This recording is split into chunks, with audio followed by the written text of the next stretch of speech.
You wake up in the middle of the night and realize that something is strange. You start hearing weird noises from outside. When you look out the window, you see a woman in the garden walking towards her husband with strange and lifeless steps. Her husband is screaming for help in fear. But you must not go outside, because if you intervene, you could also get infected by the virus through contact. Therefore, the right thing to do is to turn off the lights, lock the doors, close the windows, and stay away from the windows. You must immediately call emergency services to ask for help. You explain the situation, but the problem is not resolved right away, because the police cannot arrive at the scene in time. You stay safe by staying at home. You turn on the television and cannot believe what you see. The virus incident you just witnessed is not only happening in your area, but continues to spread all over the world. Hospitals are filling up. The police are left helpless. Meanwhile, the government imposes a quarantine and locks down the cities. This virus attacks the central nervous system of humans, reduces the feeling of pain, and causes extreme aggression, loss of consciousness, and an instinct to bite in order to spread the virus. Zombies generally come in 4 types: classic zombies, fast zombies, infected zombies, mutant zombies. Classic zombies: weak but numerous, infect by biting, easy to escape from but dangerous in large numbers. Fast zombies: can run and are fast, very aggressive, spread in a short time. Infected zombies: not technically dead, the virus controls the brain. Mutant zombies: stronger than the others. They can be massive or have different abilities, generally the hardest ones to deal with. If the situation outside does not improve, you must stay at home for at least 24 to 72 hours. During this time, you prepare your basic necessities: water, light food, small flashlight, basic first aid, gloves, stick, things you should not take, heavy bag, unnecessary items, things that make noise. If the zombies in your area are steadily increasing, you need to leave the house early in the morning. It is much quieter around these hours. When you leave the house, you must move more quietly and slowly. You observe your surroundings and proceed slowly. You go in the opposite direction of the crowd. But if there are zombies on the path in the direction you are heading, you can change their direction by throwing a stone far away, ultimately distracting them.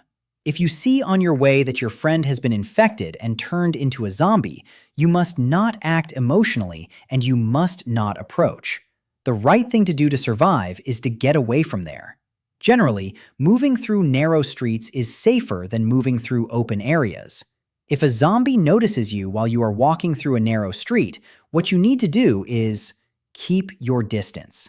If that doesn't work and the zombie starts coming towards you, you must strike with your stick and run away from there. As you move forward, you must also find safe places, namely police stations and health centers. But some police and health centers have become dangerous due to the infection. The areas in front of hospitals and laboratories are swarming with mutant zombies. These are the most dangerous places. If possible, you should not approach them at all. So, how will you find safe places? You can find them by following the news on your phone. You must be careful while using your phone, because if your battery dies and you have a long way to go, this will not be good for you at all. When you go to a health center, you are checked first to see if you are infected with the virus. Here, you might be let inside or rejected. When you arrive at a police station, they ensure your safety and direct you to safe zones. The zombie outbreak, spreading more every day, causes massive chaos. Explosions, accidents, and fires occur at gas stations. At the same time, the power goes out everywhere, and as a result, there is no internet.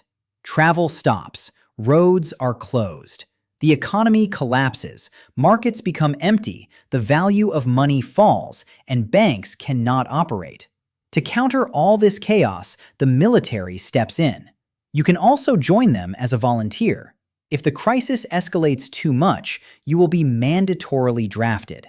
The first thing you will do while in the military is to lock down the cities, stopping all entry and exit. The military is armed with assault rifles, snipers, armored vehicles, helicopter support, heavy weapons, and explosives.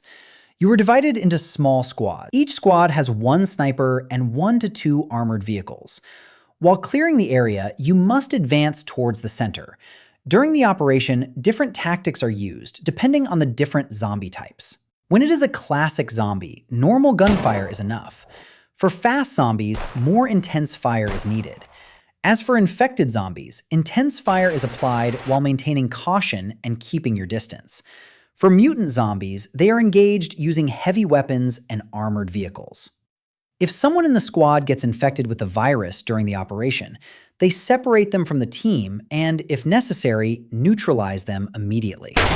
If the plans and operations do not succeed, as a result, the situation becomes even worse.